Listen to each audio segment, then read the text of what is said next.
भगवान कब रीझ जाए कोई भरोसा नहीं महाराज। हाँ, नारद जी के ऊपर श्राप लेकर रीझ गए। तीसरा कारण बताया सती वृंदा का श्राप। सती वृंदा ये कौन है? ये तुलसी महारानी है। सती वृंदा की कथा बड़ी अद्भुत है महाराज। सती वृंदा जिसके पति का नाम था जलंधर, बड़ा बलशाली था और कहते इतना बलशाली था कि इसने सारे देवताओं को जीत लिया। सारे देवताओं ने इससे युद्ध किया पर कोई इसे जीत नहीं पाया। बाबा कहते हैं कल्प एक सुर देखी दुखारे, समर जलंधर सन सब हारे। सब हार गए, क्यों? परम सती असुराधिप नारी, तेहि बल ताहि न जितेहि पुरारी। इसकी पत्नी जो थी वृंदा बड़ी पतिव्रता थी और उस व्रत के कारण, पातिव्रत धर्म के कारण कोई उसे परास्त नहीं कर पाया। यहाँ तक कि शंकर भगवान ने बहुत दिनों तक युद्ध किया। शंभु किन्ह संग्राम अपारा, अपार संग्राम किया। किसने? देवाधिदेव महादेव ने, जो महाकाल हैं। लेकिन शंकर भगवान भी उसको जीत नहीं पाए। असुर महाबल, मर ही न मारा, बहुत बलशाली है और पत्नी धर्म मार्ग पर है, इसलिए कोई मार नहीं पा रहा। तब भगवान ने जाकर के नारायण भगवान से कहा कि देखो इस असुर को मैं मार देता पर इसके पीछे एक सती का बल है। परम सती असुराधिप नारी, तेहि बल ताहि न जितहि पुरारी। शिवजी जीत नहीं पा रहे, इतना बलशाली। और बलशाली क्या है? बोले उसकी पत्नी पतिव्रता है। माताओं के पातिव्रत में बहुत शक्ति होती है महाराज। जो माताएं पतिव्रता होती हैं उन माताओं के पास इतनी शक्ति है कि देवता तो क्या, भगवान भी उनसे भय खाते हैं, भगवान भी उनके सामने खड़े नहीं हो पाते हैं। ये पतिव्रता नारी की शक्ति है कि भगवान भी भय खाते हैं। ये परम सती है। तो कहा अब इनका तप भंग होगा तभी ये मरेगा। तो नारायण भगवान छलिया हैं। कहा आप सती वृंदा का तप भंग करिए तब ये मारा जाएगा। शंकर भगवान ने कहा मैं इसे मार दूंगा जब सती वृंदा का तप भंग होगा। जलंधर युद्ध करने आया और भगवान नारायण ने जलंधर का रूप बनाया और पहुंच गए महल में। इधर युद्ध चल रहा है भगवान शंकर से और इधर जलंधर का रूप धर लिया नारायण भगवान ने। पहुंच गए वृंदा के भवन में। जय जयकार होने लगी जलंधर का कि महाराज युद्ध करके लौट आए। वृंदा को सुनाई पड़ा मेरे स्वामी आ रहे। दीप जलाया और दीप जला करके आरती करने के लिए द्वार पे खड़ी हो गई। सती वृंदा ने जलंधर को एक माला पहना रखी थी पुष्पों की और कहा देखो ये साधारण माला नहीं है, ये मेरे पातिव्रत धर्म की निशानी है। ये माला जब तक आपके गले में रहेगी आपको कोई भी संसार में जीत नहीं सकता। स्वयं देवादिदेव महादेव महाकाल भी सामने आ जाए तो आपका कुछ बिगाड़ नहीं सकते, क्योंकि ये मेरे पातिव्रत धर्म का प्रतीक है। ये माला कभी मुरझाएगी नहीं जब तक मेरा पातिव्रत खंडित नहीं होगा। वही माला पहन के युद्ध कर रहा था। अब सती वृंदा को लगा कि मेरे स्वामी आ गए और द्वार पे खड़ी थी, पर जलंधर की जगह भगवान आए। सती वृंदा ने आरती उतारी और इस भाव से भगवान के चरण छुए कि ये मेरा पति है, पति भाव से। और जब पति भावना कर ली तो ये पति तो जलंधर तो था नहीं, ये तो भगवान थे। और जब अब भगवान तो है पर पुरुष को तो पति भाव से देखा। एक साधारण भाषा में कही जाए तो जैसे ही महाराज प्रणाम किया, पति मान करके प्रणाम किया, और कहते हैं उसी समय माला कुंभला गई। और माला जब कुंभलाई तो युद्ध करते हुए महादेव समझ गए कि पातिव्रत खंडित हो गया। उसी समय भगवान त्रिशूल निकालते हैं। करालम महाकाल कालम कृपालम, शिव जी ने त्रिशूल छोड़ा और महाराज जैसे त्रिशूल छोड़ा जलंधर का सर धड़ अलग हो गया। देवताओं ने जय जयकार कर दिया। बोले शंकर भगवान की जय हो, शंकर भगवान की जय हो। इधर वृंदा आंगन में झूले पर बैठी भगवान के साथ बातें कर रही। उसे तो पता नहीं है, उसे तो लग रहा कि ये तो मेरा पति बैठा है, पर भगवान से वो बातें कर रही पति समझ के। और कहते हैं जब आंगन में झूले पर वृंदा भगवान से चर्चा कर रही थी, उसी समय वो शीश उड़ता हुआ सीधा वृंदा की गोद में गिरा। पति का शीश, कटा हुआ शीश वृंदा ने जब देखा तो आश्चर्य से भर गई कि यदि मेरा पति मारा गया और उसका शीश मेरी गोद में, तो मेरे बगल में मेरा पति बनकर कौन बैठा है? ये है कौन? वृंदा ने क्रोध से भगवान नारायण की ओर देखा। तुम हो कौन? उठकर झूले से खड़ी हो गई। प्रकट हो मेरे सामने। कहते नारायण तब अपने चतुर्भुज रूप में वही प्रकट हो गए। और जब नारायण को देखा वृंदा बड़ी जोर से रोई और कहा आपने मेरे साथ छल किया, मेरे पातिव्रत धर्म को नष्ट कर दिया। उसी समय हाथ में जल लेकर के वृंदा ने भगवान को श्राप दे दिया, तुम काले पत्थर बन जाओ। तुमने आज ऐसा कृत्य कर दिया, मेरे पति को मरवा दिया, तुम्हारी बुद्धि में पाषाण पड़ गया, एक एक पतिव्रता का पातिव्रत खंडित कर दिया। भगवान नारायण पत्थर के बन गए, काले पत्थर बन गए। और वही स्वरूप शालिग्राम भगवान है जो वृंदा ने श्राप दिया। इतने में लक्ष्मी जी प्रकट हो गई। वृंदा के चरणों को पकड़ के माँ लक्ष्मी रोने लगी। अरे वृंदा, तेरा पति तो नहीं रहा, मेरे नारायण को वापस कर दे, मेरे नारायण को मुझे दे दे। वृंदा ने पुनः जल का छींटा मारा तो नारायण अपने स्वरूप में आए। वृंदा ने रो करके कहा ये कौन सा धर्म आपने किया? आप तो धर्म के रक्षक हो, मेरा धर्म तोड़ दिया। भगवान ने कहा वृंदा, मैं तुम्हारे कष्ट से सहमत हूँ, लेकिन सुनो, ये तुम्हारा पति असुर था और तुम्हारे पातिव्रत के बल पर ये त्रैलोक में सबको प्रताड़ित करता था। तुम्हारे एक धर्म के चलते न जाने कितनी स्त्रियों का ये धर्म भंग करता था, इसलिए इसके कारण अधर्म बढ़ रहा था। और मेरा सिद्धांत ये है कि यदि एक को धर्म भ्रष्ट कर देने से सभी स्त्रियों का धर्म बच जाता है, तो एक धर्म को नष्ट कर देना चाहिए। एक तुम्हारा धर्म नष्ट हुआ, न जाने कितनी नारियों के धर्म सुरक्षित हो गए। वृंदा ने रोते हुए उसी समय चिता बनाई, बैठ गई पति के शीश को लेकर के। भगवान देख रहे हैं, माँ लक्ष्मी खड़ी है, देवता खड़े देख रहे हैं। वृंदा जलने को तैयार हुई और जलते जलते श्राप दे दिया भगवान को, सुनो, यही मेरा पति पुनः राक्षस रावण बनेगा।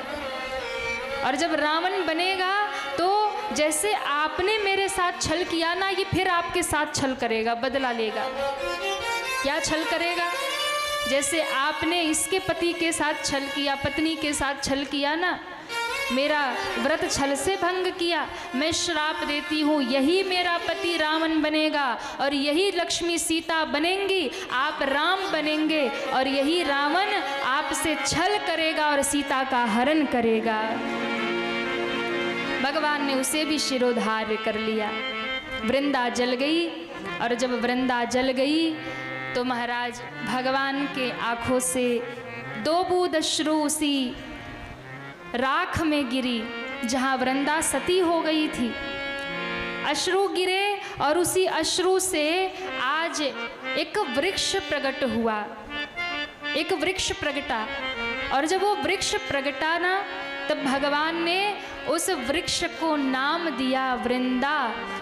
आज से तुम्हारा नया जन्म हुआ और आज से हे वृंदा तुम तुलसी कही जाओगी। बोलिए तुलसी महारानी की जय हो।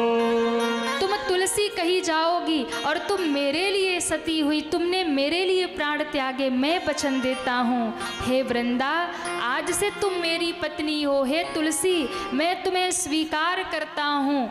देखिए, भगवान कभी किसी को अधूरा नहीं छोड़ते। भगवान ने कहा तुमने पति भाव से मुझे देखा था, तुमने पति भाव से मेरी आरती उतारी, तुमने पति भाव से मुझे प्रणाम किया था, तो मैं नारायण तुम्हें स्वीकार करता हूँ। जगत का पति मैं हूँ, इसलिए हे तुलसी आज से मैं तुम्हारा भी पति हो गया हूँ। और जो स्वरूप मेरा शालीग्राम का बना है, हे वृंदा, हे तुलसी, कार्तिक महीने में 1 माह तक हे वृंदा उसी शालीग्राम रूप में मैं तेरी छाया में विश्राम करूंगा। और जो भी तुलसी का पूजन करेगा मैं उसे संसार के सारे सुखों को प्रदान करके अपना लोक दे दूंगा। इसलिए तुलसी की बहुत महिमा है। ये वृंदा, ये तुलसी, ये कोई तुलसी महारानी कोई साधारण नहीं है महाराज। जिसके द्वार पर तुलसी का बिरवा हो, जिसके आंगन में तुलसी का बगीचा हो, उसे तीर्थ जाने की जरूरत नहीं है। सारे तीर्थ उसके आंगन में ही विराजमान है। जिसके आंगन में तुलसी हो, जिसके द्वार पर तुलसी का बिरवा हो, उस घर में कभी यमराज प्रवेश नहीं करते। जिस द्वार पे तुलसी महारानी विराजमान होती है, कभी उस घर में यमराज प्रवेश नहीं करते। जिसके गले में तुलसी की कंठी पड़ी हो, यमराज कभी उसे छू नहीं सकते, वो कभी यमलोक नहीं जाता। किसी भी व्यक्ति की जीव की मृत्यु हो जाए और उसके मुख में यदि तुलसी दल डाल दिया जाए, उसकी चिता पर तुलसी की सूखी लकड़ियां रख दी जाए, या उसके गले में यदि तुलसी की कंठी पड़ी हो, तो महाराज वो कभी भी यमलोक का यमद्वार नहीं देखता है, वो सीधा वैकुंठ चला जाता है। भगवान नारायण ने वचन दिया, वृंदा तेरे बिना तो मैं जल भी ग्रहण नहीं करूं। हे तुलसी, तेरे बिना मैं भोग नहीं लगाऊंगा। आपके घर में ठाकुर जी होंगे, अपने घर में विराजमान ठाकुर जी को आप 56 भोग लगाओ। रबड़ी रख दो, रसगुल्ला रख दो, जो जी में आए आप रख दो। यहाँ छपरा में क्या फेमस है? छपरा की कोई क्या फेमस है? कुछ फेमस है कि बस सब कुछ खा लेते हैं? है क्या कुछ? लिट्टी चोखा, वाह वाह वाह वाह, क्या बात है, बढ़िया लिट्टी चोखा। हाँ क्या? अच्छा सत्तू, वाह। हाँ तो बढ़िया लिट्टी चोखा बनाओ, दाल बाटी बनाओ, सत्तू बनाओ, रबड़ी बनाओ, रसगुल्ला बनाओ, रखो ठाकुर जी के सामने। मेरे ठाकुर जी देखेंगे भी नहीं देखेंगे। 56 भोग रख दो, नहीं देखेंगे।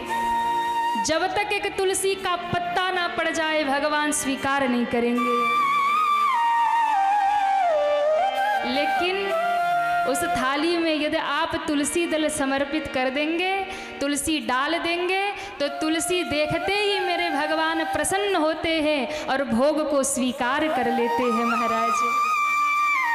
तुलसी देखकर भगवान प्रसन्न हो जाते।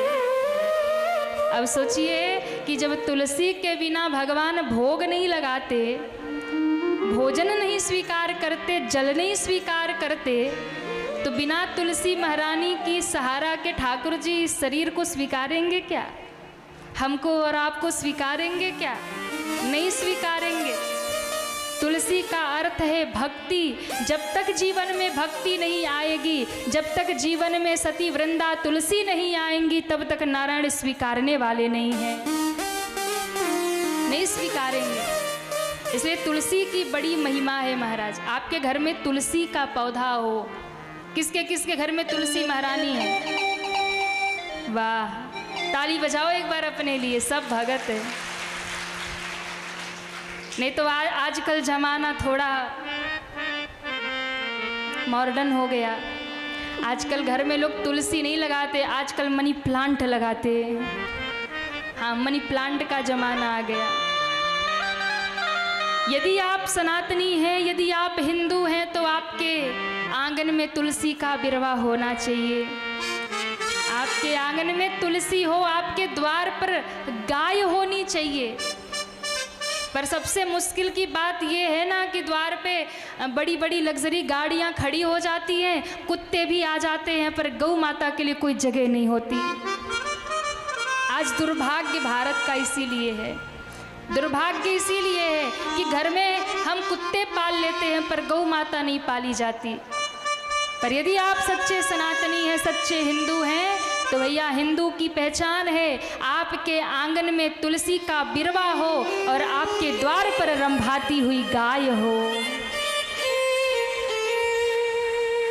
लेकिन चलो, अब आपके पास समस्या है कि महाराज शहरों में कहाँ गाय रखेंगे। तो कोई बात नहीं, अगर आपको गाय नहीं रखनी है तो आप किसी गौशाले में जाके उसकी सेवा करिए। एक गाय को गोद ले लीजिए, उसका खर्चा उठाइए, उससे एक गऊ का पोषण भी होगा और आपको गऊ पालन का भी फल मिल जाएगा और आपसे नारायण प्रसन्न भी हो जाएंगे। गाय और तुलसी भगवान को अति प्रिय है महाराज, इसलिए तुलसी का बिरवा आंगन में हो। अच्छा देखो, तुलसी के वैसे तो बड़ी महिमा है, बड़े महात्म्य हैं, पर एक दो आपको बता दें, बता दे कि नहीं? बता दे। कई बार होता है ना, घर में तुलसी सूख जाती है, वृक्ष सूख जाता है ना, तो अब कई बार घर में जब तुलसी सूख जाए तो लोग घबरा जाते, अशुभ हो गया, ये तो अशुभ हो गया, अब लक्ष्मी जी की कृपा नहीं होगी, अब नारायण की कृपा नहीं होगी। तुलसी सूख जाए ना तो समझ लो कि ठाकुर जी अब आपसे, तुलसी जी से और सेवा करवाना चाहते हैं, कोई और सेवा लेना चाहते हैं। क्यों? क्योंकि सूखी तुलसी का भी बहुत प्रयोग बताया है। सूखी तुलसी का अपना एक अलग महात्म्य होता है।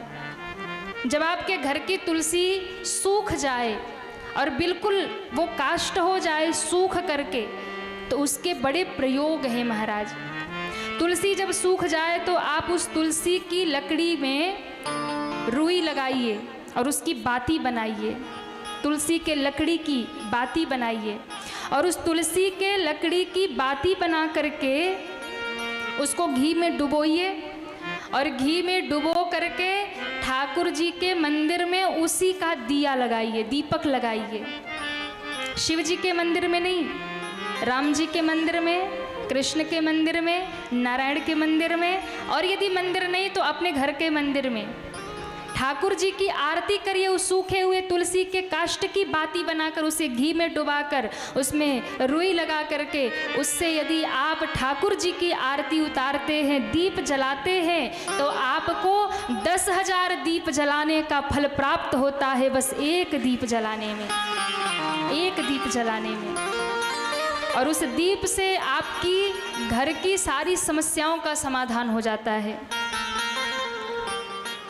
कभी भी कोई संपदा की कमी नहीं रहेगी आपके घर में उस सूखे तुलसी के काष्ठ से। और तो और संत जन तो इतना भी कहते हैं कि अगर उस सूखे तुलसी की लकड़ी पर आप ठाकुर जी का प्रसाद बना दें, भोग बना दें, और उस भोग को ठाकुर जी के सामने रख के उसमें तुलसी दल डाल करके यदि आप भगवान को समर्पित कर दिए, तो उस एक भोग लगाने से 1000 वर्ष तक के लिए ठाकुर जी तृप्त हो जाते हैं। आप सोचिए, 1000 वर्ष के लिए ठाकुर जी तृप्त हो गए जब तुलसी की लकड़ी पर प्रसाद बनाकर और तुलसी दल डालकर उन्हें समर्पित कर दिया जाए। हाँ, आप दुनिया को रोज बना बना खिलाओ, पति देव को रोज खिलाओ, बच्चों को बेटों को रोज खिलाओ, वो कभी तृप्त नहीं होते। हाँ, बेटा कहेगा मम्मी यार तुम रोज रोज यही बनाती हो, कुछ अच्छा बना लो, हम बाहर खाने जाएंगे। पति देव को अच्छे से अच्छा बना के खिला लो, उनका मूड ठीक ही नहीं होगा। पर मेरे ठाकुर जी कितने दयालु हैं, बस तुलसी की लकड़ी पर भोग बनाओ और तुलसी दल डाल के खिला दो, 1000 वर्षों के लिए ठाकुर जी तृप्त हो जाते हैं, प्रसन्न हो जाते हैं महाराज। बहुत बहुत तुलसी का महात्म बताया है। जो भी तुलसी के सूखे हुए काष्ठ को घिस करके उसका चंदन धारण करता है, उसके सारे पाप जल करके भस्म हो जाते हैं। ऐसी बहुत तुलसी की महिमा बताई। तो महाराज वही तुलसी, वही वृंदा आज तुलसी बनी और नारायण भगवान ने स्वीकार कर लिया। बोलिए तुलसी महारानी की जय हो।